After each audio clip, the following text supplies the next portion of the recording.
Mind the gap is a warning to train passengers to take caution while crossing the gap between the train door and the station platform. It was introduced in 1969 on the London Underground. Because some platforms on the Underground are curved and the rolling stock that uses them are straight, an unsafe gap is created when a straight car stops at a curved platform.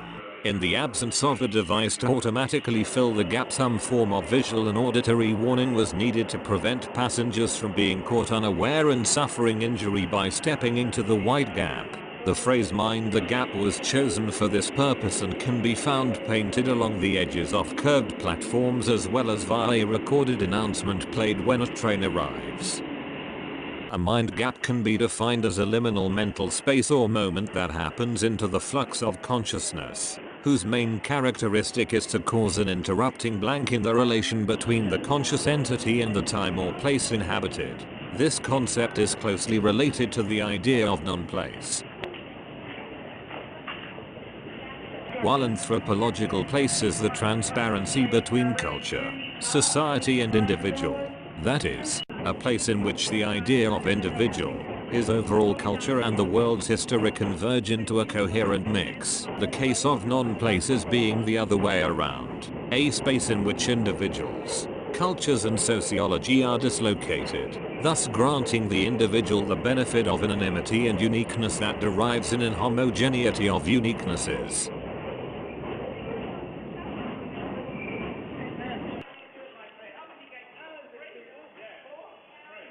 Once we've paid our ticket, we surrender ourselves at the gate, so to speak, becoming, for the duration of our travel, a non-person, or at least that is how it would be. Man becomes no more than what he does or experiences in the role of passenger, customer or driver. Perhaps we would like to believe in this level playing field of non-identity, but people seem quite capable of reinscribing all of their stereotypes on the non-place, keeping their cultural baggage even as they check their physical baggage. Should we be celebrating or eulogizing human beings reduced to, comparatively, meaningless exchanges on subway platforms? We must elevate the transport systems to the status of high theory through a discussion of the interrelationship and association of space, culture, and identity.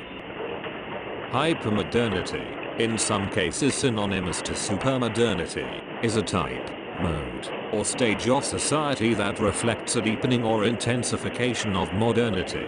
Characteristics include a deep faith in humanity's ability to understand, control, and manipulate every aspect of human experience. This typically is manifested in a forward-looking commitment to science and knowledge, particularly with regard to the convergence of technology and biology.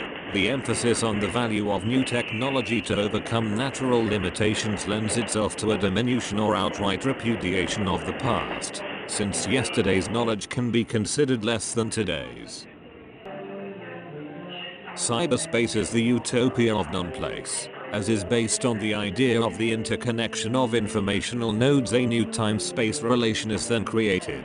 Time is not measurable anymore. It is the potential speed of processing that matters. The sending of a message and its reception is almost simultaneous, making information ubiquitous, useless, and democratic. Non-places work similarly, tube time of transport being the speed of processing, the departure and arrival times having no conscious time span between.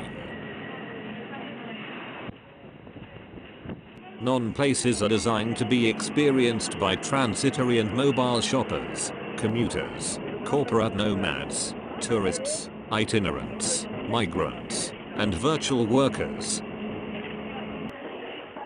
Place attachment is an effective bond that people establish with specific areas where they prefer to remain and where they feel comfortable and safe. Place identity, however, has been defined as a component of personal identity, a process by which, through interaction with places, people describe themselves in terms of belonging to a specific place.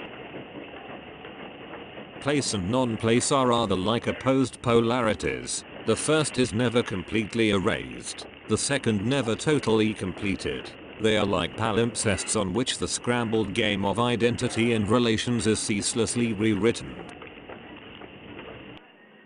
In anthropology, ideas of culture have always traveled from the exotic periphery to the metropole. Anthropologists and their theories accrued both power and prestige in the colonies. The modern functioned only as a diluvial benchmark for the loss of the real, the fall from the anachronic cultural spaces of the exotic Orient to the non-cultural rational present of the Occident.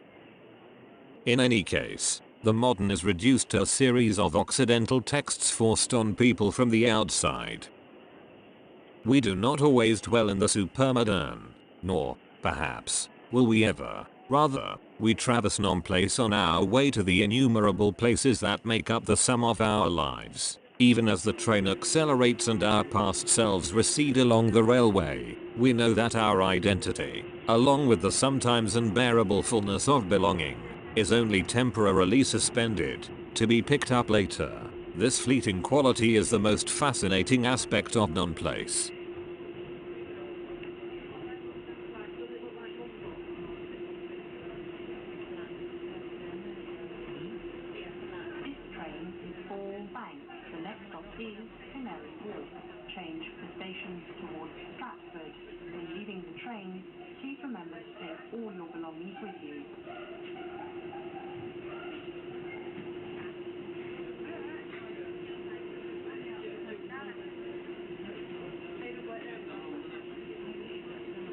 This new conception of space and individual often derives in the restatement of the functionality of space, giving people's flux and transit a central position, time becoming more important than space, and individuals being only particles in a social lab.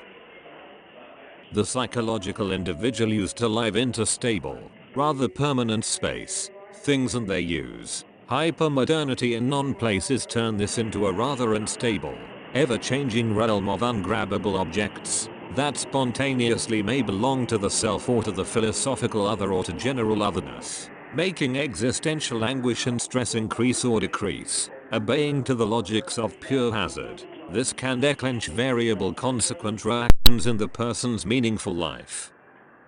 Walking across town is an engagement with the totality of history. The imperial order with its carefully maintained typologies of master and slave still is a visible feature of the landscape. Surprisingly, this late capitalist places devour even the most communist concepts, so that capitalism becomes incontenable. How does a person experience this new construction? Are these just liminal moments between other events and places that have more meaning to us, or do these sites warrant some attention in their own right? Being a place impoverished of meaningful human relationship, is attention shifted to different stimuli? If such meaningless spaces exist into the realm of the mind, we can presume that attention paid is only partial. We can then imagine as well that the time and attention given to the less important stimulus tends to be non-existent. In a stressful place, non-place, the flux of our consciousness may be deprived of full awareness. A sense of hypnosis is then achieved, and the individual is intermittently living in a non-mental place, or mind gap.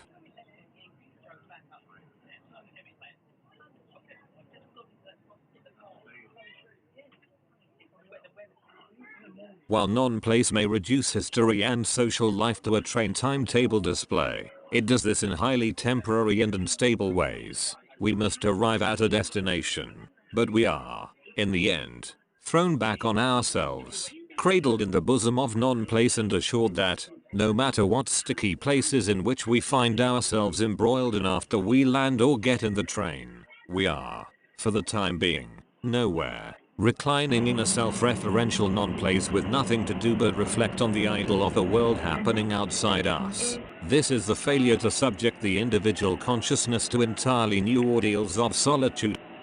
All of the iniquities of purely modern identity, race, class, gender, and so on, reappear at odd, jarring moments, belying this perfect reflection of the individual upon the other of the self.